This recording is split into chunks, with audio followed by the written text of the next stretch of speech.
কথা শুনে না, একটা নির্জীব বস্তু সে রক্ত মাংস নাই, এই জন্য আমার কথা শুনে। এই যেমন আমার কথা শুনছে, তোমরা বাড়িতে গিয়ে মা বাবার কথা শুনছে, স্কুলে যতক্ষণ পড়বে ততক্ষণ আসবে স্কুল লেখাপড়ার জন্য আসো। আমি একটা শুধু দিয়ে না ফুটবল বাবু, ফুটবল বাবু দাঁড়াও, তোমরা একজন বলো ফুটবল বাবু নিচে নামো।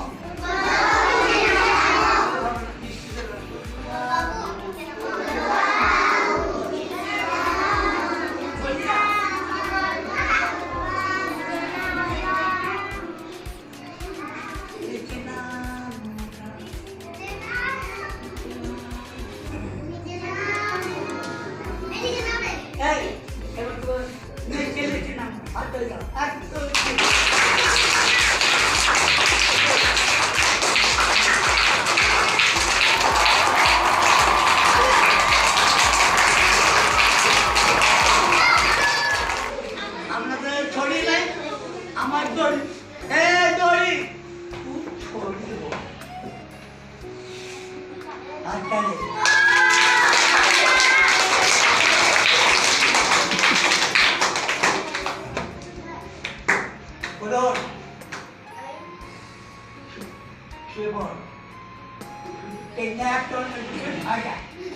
মারবে তোমার